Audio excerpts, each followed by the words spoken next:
നമസ്കാരം. ഇന്ന് നമ്മൾ ചെയ്യാൻ പോകുന്നത് ബനാന ഇടിയപ്പമാണ്. അപ്പോൾ ട്രൈ ചെയ്ത് നോക്കുക. വീഡിയോ ഇഷ്ടപ്പെട്ടാൽ ലൈക്ക് ചെയ്യുക, കമൻറ്റ് ചെയ്യുക. അപ്പോൾ നമ്മുടെ ബനാന ഇടിയപ്പം എങ്ങനെ ഉണ്ടാക്കുന്നതെന്ന് നോക്കാം. നമ്മുടെ ബനാന ഇടിയപ്പത്തിന് വേണ്ടിയിട്ട് ഞാനിവിടെ 1 കപ്പ് അരിപ്പൊടി എടുത്തിട്ടുണ്ട്. അതുപോലെ തന്നെ 2 ഏത്തപ്പഴം എടുത്തിട്ടുണ്ട്. അപ്പോൾ 1 കപ്പ് അരിപ്പൊടിക്ക് 2 ഏത്തപ്പഴമാണ് അതിൻ്റെ കണക്ക്. അപ്പോൾ ആദ്യം തന്നെ നമുക്ക് ഈ ഏത്തപ്പഴം ഒന്ന് മിക്സിയുടെ ജാറിലിട്ടിട്ട് വെള്ളമൊന്നും ഒഴിക്കാതെ ഒന്ന് അരച്ചെടുക്കുക. അതിനുശേഷം നമുക്ക് ഒന്ന് കുഴച്ചെടുക്കാം. നമ്മുടെ ഏത്തപ്പഴം അരച്ചെടുത്തിട്ടുണ്ട്. ഇനി നമുക്കിതൊന്ന് കുഴച്ചെടുക്കാം. അപ്പോൾ ഞാനിവിടെ 1 കപ്പ് അരിപ്പൊടി എടുത്തിട്ടുണ്ടല്ലോ. അപ്പോൾ സാധാരണ ഞാൻ 1 കപ്പ് അരിപ്പൊടിക്ക് 2 കപ്പ് ചൂടുവെള്ളം ഒഴിച്ചിട്ടാണ് നമ്മുടെ ഇടിയപ്പത്തിന് കുഴച്ചെടുക്കാറ്. ഇവിടെ ഇപ്പോൾ നമ്മൾ ഈ ഏത്തപ്പഴം കൂടെ എടുക്കുന്ന കാരണം ആദ്യം തന്നെ ഈ 1 കപ്പ് അരിപ്പൊടിക്ക് 1 കപ്പ് നല്ല തിളച്ച ചൂടുവെള്ളം ഒഴിച്ചിട്ട് ഒന്ന് മിക്സ് ചെയ്തെടുക്കുക. അതിനുശേഷം നമ്മുടെ ഏത്തപ്പഴം ഇട്ടിട്ട് കുഴച്ചെടുക്കുക. വീണ്ടും ബാക്കി പോരാത്ത വെള്ളം ഉണ്ടെങ്കിൽ മാത്രം ബാക്കിയുള്ള ചൂടുവെള്ളം കൂടെ ഒഴിച്ചിട്ട് മിക്സ് ചെയ്തെടുക്കുക. ഇനി 1 കപ്പ് വെള്ളം ഒഴിക്കുക. ഇപ്പോൾ നമ്മൾ വെള്ളം തിളപ്പിക്കാനായിട്ട് വെച്ചിട്ടുണ്ട്. ഇനി ഇതിലേക്ക് ഒരു 2 ടേബിൾ സ്പൂൺ പഞ്ചസാര ഇട്ട് കൊടുക്കുക.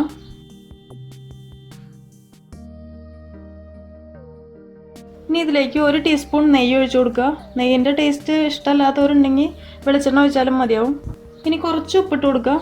ഉപ്പ് അധികം ഇടണ്ട. നമ്മൾ ഇത് ശരിക്കും ഇത് മധുരമുള്ളൊരു ഡിഷാണ്. ഉപ്പ് അധികം വേണ്ട.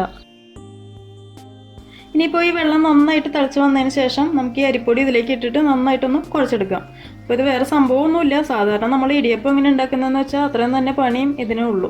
നമ്മുടെ വെള്ളം നന്നായിട്ട് തിളച്ച് വന്നിട്ടുണ്ട്. ഇനി സ്റ്റൗവേ ഒന്ന് സിമ്മിലേക്ക് മാറ്റുക.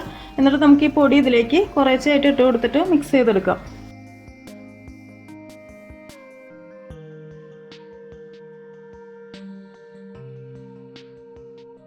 ഇനി നമുക്ക് സ്റ്റൗ ഓഫ് ചെയ്യാം കേട്ടോ. ഇപ്പോൾ വെള്ളം ഇതിലേക്ക് പിടിച്ചിട്ടുണ്ട്. ഇനി നമുക്ക് സ്റ്റൗ ഓഫ് ചെയ്യാം. ഇനിയിപ്പോൾ നമ്മൾ ഈ അരച്ച് വെച്ചിരിക്കുന്ന ഈ പഴവും കൂടി ഇതിലിട്ടിട്ട് നന്നായിട്ടൊന്ന് കുഴച്ചെടുക്കുക.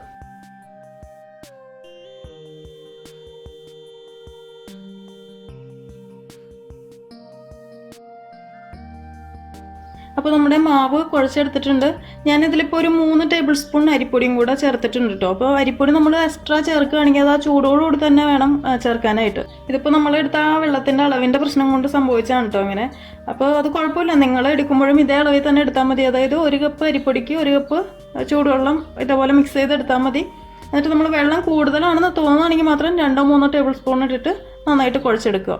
ഇനി നമുക്ക് ഇതിലേക്ക് വേണ്ടതെന്ന് പറയുമ്പോൾ നമ്മൾ സാധാരണ ഇടിയപ്പത്തിൽ ഇടുന്ന പോലെ തന്നെ നാളികേരം വേണം. അപ്പോൾ ഞാനിവിടെ ഒരു അരമുറി നാളികേരം എടുത്തിട്ടുണ്ട്. അപ്പോൾ അത് ഫുള്ള് വേണമെന്നില്ല, നിങ്ങളുടെ ഇഷ്ടത്തിന് എടുക്കുക. നിങ്ങൾക്ക് എത്രത്തോളം വേണമെന്ന് വെച്ചാൽ അത്രത്തോളം എടുക്കുക.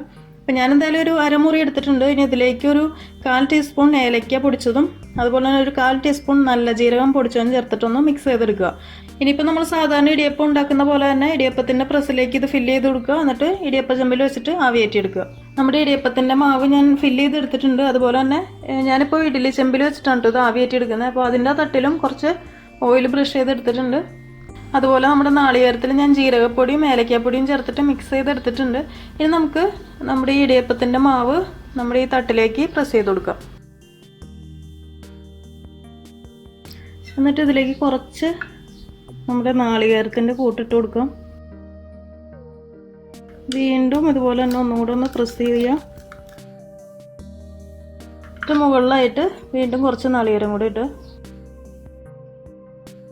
അപ്പോൾ ഇതുപോലെ തന്നെ ബാക്കിയിരിക്കുന്ന ഈ സ്ഥലങ്ങളിലും ഫില്ല് ചെയ്തെടുക്കാം. നമ്മുടെ മാവ് ഞാൻ ഇവിടെ ഫില്ല് ചെയ്തെടുത്തിട്ടുണ്ട്. അതുപോലെ തന്നെ ഇഡ്ഡലി ചെമ്പിൽ കുറച്ച് വെള്ളവും ചൂടാക്കാനായിട്ട് വെച്ചിട്ടുണ്ട്. വെള്ളം ചൂടായി വരുമ്പോൾ നമുക്ക് ഈ മാവ് ഇതിൽ വെച്ചിട്ട് ആവിയേറ്റിയെടുക്കാം. ഒരു 15 മിനിറ്റോളം, 10 മുതൽ 15 മിനിറ്റ് അത്ര മതി ഇതിൻ്റെ വേവിൻ്റെ സമയം. അപ്പോൾ നമുക്ക് വെള്ളം തിളയ്ക്കാനായിട്ട് വെയിറ്റ് ചെയ്യാം.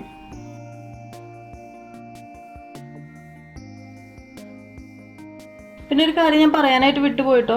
നമ്മൾ നേരത്തെ ഈ ഇടിയപ്പത്തിൻ്റെ പ്രസ്സിലേക്ക് മാവ് ഫില്ല് ചെയ്തെടുക്കുമല്ലോ, അന്നേരം ഈ മാവ് നമ്മുടെ കയ്യിലേക്ക് ശരിക്കും ഒട്ടിപ്പിടിക്കും. അതോർത്ത് നിങ്ങൾ ടെൻഷനൊന്നും ആവണ്ട. കാരണം നമ്മൾ ഈ പഴം ചേർത്തുകൊണ്ട് ഒട്ടിപ്പിടിക്കാനുള്ള ചാൻസ് കൂടുതലാണ്. അപ്പോൾ സാധാരണ നമ്മൾ ഇടിയപ്പം ഉണ്ടാക്കുമ്പോൾ കയ്യിലൊന്നും ഒട്ടിപ്പിടിക്കാറില്ല. പക്ഷേ ഇത് നമ്മൾ ഈ പഴം ചേർത്തുകൊണ്ട് എന്തായാലും ഒട്ടിപ്പിടിക്കും. അപ്പോൾ കയ്യിൽ കുറച്ച് ഓയിലൊന്ന് ബ്രഷ് ചെയ്തതിന് ശേഷം ഫില്ല് ചെയ്തെടുക്കുക. അപ്പോൾ എന്തായാലും ഒട്ടിപ്പിടിക്കില്ല. അപ്പോൾ 15 മിനിറ്റായി. നമുക്കിനി ഇതൊന്ന് തുറന്ന് നോക്കാം. അങ്ങനെ നമ്മുടെ ഫസ്റ്റ് ഇടിയപ്പം റെഡി ആയിട്ടുണ്ട്. ഇതുപോലെ തന്നെ ബാക്കിയിരിക്കുന്ന മാവും വേവിച്ചെടുക്കുക. അപ്പോൾ നമ്മുടെ ബനാന ഇടിയപ്പം റെഡി ആയിട്ടുണ്ട്. ഇതിലിപ്പോൾ കളറിൻ്റെ ഒരു കുറവുണ്ട് കേട്ടോ. ശരിക്കും ഇത് നല്ലൊരു മഞ്ഞ കളറായിരിക്കും. ഇതിപ്പോൾ ഞാനെടുത്ത പഴത്തിൻ്റെ പ്രശ്നം കൊണ്ടാണ്. അപ്പോൾ അധികം അങ്ങോട്ട് പഴുത്ത് പോയിട്ടുണ്ടായിരുന്നില്ല. ശരിക്കും നല്ല പഴുത്ത് പോയ ഒരു പഴമൊക്കെ ആണെങ്കിൽ നല്ല കളറും ഉണ്ടാവും, നല്ല മധുരവും ഉണ്ടാവും. പിന്നെ ഇത് വാഴയിലയിലൊക്കെ വെച്ചിട്ട് വേവിച്ചെടുക്കുകയാണെങ്കിൽ ഇച്ചിരി കൂടെ നല്ല ടേസ്റ്റ് ഉണ്ടാവും കേട്ടോ. ഇച്ചിരി കൂടെ നല്ല ടേസ്റ്റ് ഉണ്ടാവും. എനിക്കിപ്പോൾ ഇവിടെ വാഴയില അവൈലബിൾ അല്ല, അതുകൊണ്ടാണ് ഞാനിപ്പോൾ ഈ ഇഡ്ഡലി ചെമ്പിലൊക്കെ വെച്ചിട്ട് ചെയ്തത്. അപ്പോൾ നിങ്ങൾ നാട്ടിലൊക്കെ ഉള്ളവരൊക്കെ ആണെങ്കിൽ വാഴയിലയിൽ തന്നെ ചെയ്യുക. അപ്പോൾ നല്ലൊരു ഫ്ലേവറൊക്കെ ഇറങ്ങിയിട്ട് നല്ലൊരു ടേസ്റ്റ് ആയിരിക്കും.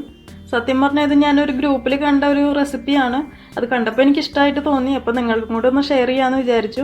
അപ്പോൾ നിങ്ങളിതൊന്ന് ട്രൈ ചെയ്ത് നോക്കുക. കുട്ടികൾക്കൊക്കെ ഉണ്ടാക്കി കൊടുക്കുക. ഹെൽത്തി ആയിട്ട് ഉണ്ടാക്കി കൊടുക്കാൻ പറ്റുന്ന ഒരു ബ്രേക്ക്ഫാസ്റ്റ് അല്ലെങ്കിൽ 4 മണി പലഹാരം അതിലൊക്കെ ഉൾപ്പെടുത്താൻ പറ്റുന്ന ഒരു പലഹാരമാണ്. അപ്പോൾ മസ്റ്റായിട്ടും ട്രൈ ചെയ്ത് നോക്കുക. ഫീഡ്ബാക്ക് അറിയിക്കുക, ലൈക്ക് ചെയ്യുക, ഷെയർ ചെയ്യുക. അപ്പോൾ അടുത്ത ദിവസം കാണാം. Thank you for watching tasty spot.